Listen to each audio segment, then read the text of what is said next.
Hey guys, this is Death5089 here, and this is one of the first videos I've made in a long time.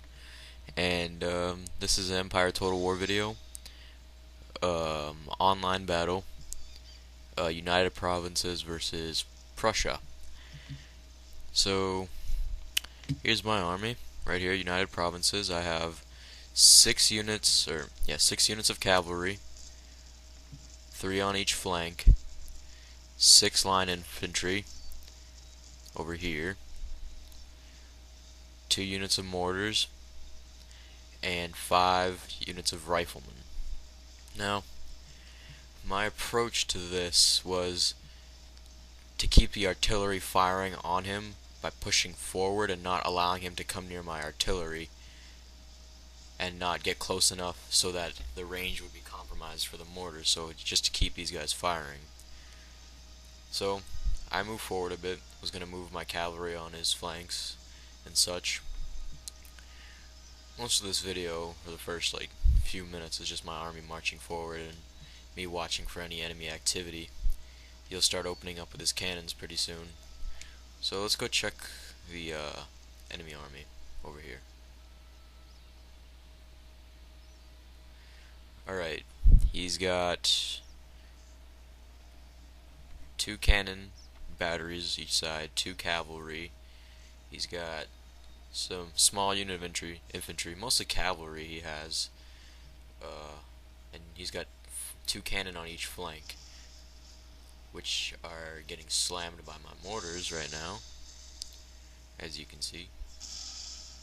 And here we are. I discovered early on, I looked here, he has light infantry screening his front.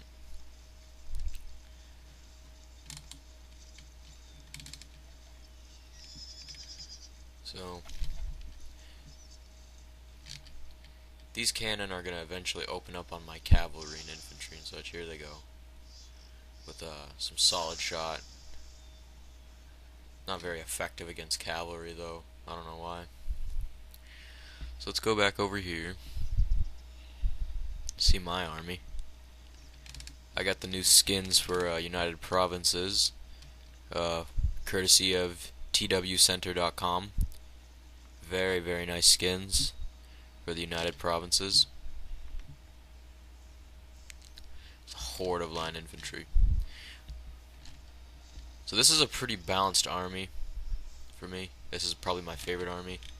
See, I got 2 units of regiment of horse and 1 horse guard, and that's doubled on the other flank. See my mortars firing, peppering his artillery. Ooh, that was a good hit. That took out a good chunk of his men. Alright, his cannons are starting to fire. And this is when I decided it's time to move up my light infantry and my cavalry on his flanks. To me, cavalry is expendable. I mean, they're not the strongest units in the game, but they're good for flanking. Very, very good for flanking and getting rid of artillery, but if you match them against if they take any fire from rifles or anything, they're fucked pretty much. So, see, as you can see, they've taken some shot. Moving my army forward. Trying to come up on his flanks with the horsemen. Now, I want to show you guys a little tip. When I assemble my lines, I do a double line screened. I do 2 groups, riflemen in 1 group, musketeers or line infantry in 1 group. And since these guys have such a long range, and these guys don't, the line infantry can get skirmished to death.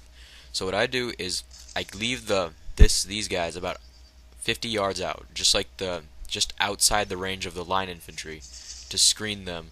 So if any other riflemen or light infantry come forward, they have to get through these guys to fight these guys. And then if the enemy line infantry comes forward, I let these riflemen skirmish them for a bit, hold them off, pull my line infantry back, and pull them back, and then skirmish them some more. Very good guerrilla. They're really good for guerrilla fighting if you want.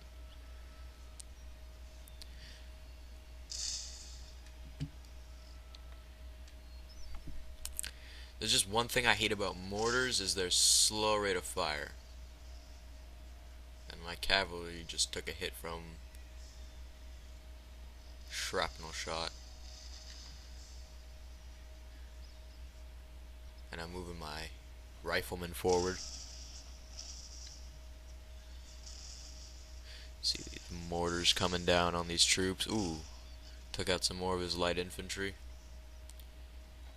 He's firing some shrapnel.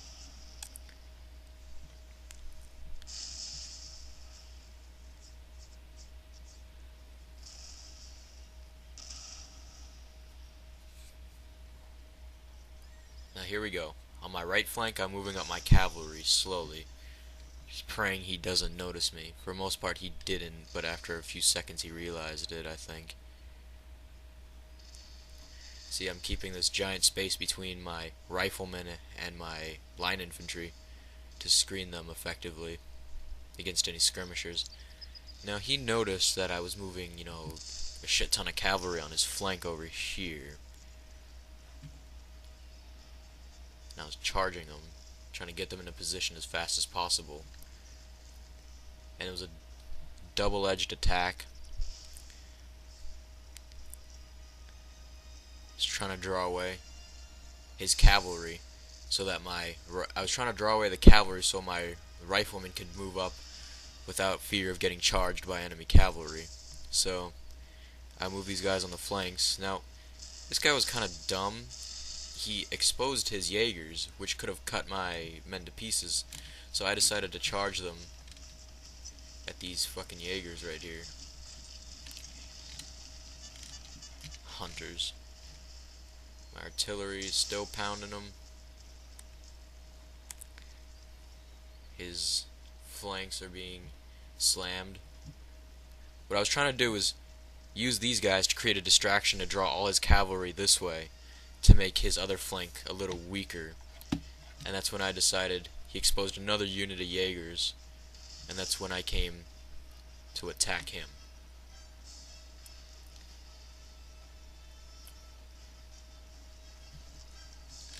Well, these Jaegers are gonna run for their lives, and they're gonna have a big cavalry fight.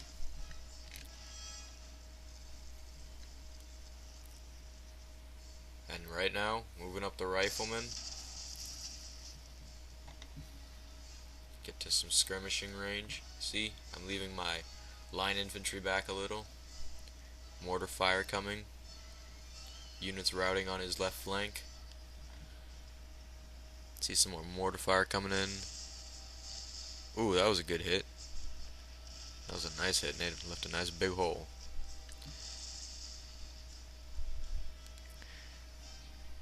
See, shrapnel shot isn't effective against riflemen because they crouch when they fire. Now on this flank, they're retreating. I was really trying to get his cavalry. See, here they go. Couple shots. I was trying to get his artillery, I meant to say, sorry. And now I'm moving my line infantry up just a bit, enough to support them.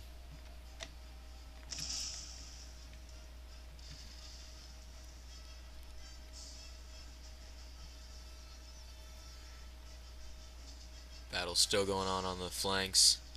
Oh, my general died. These guys got cut to pieces.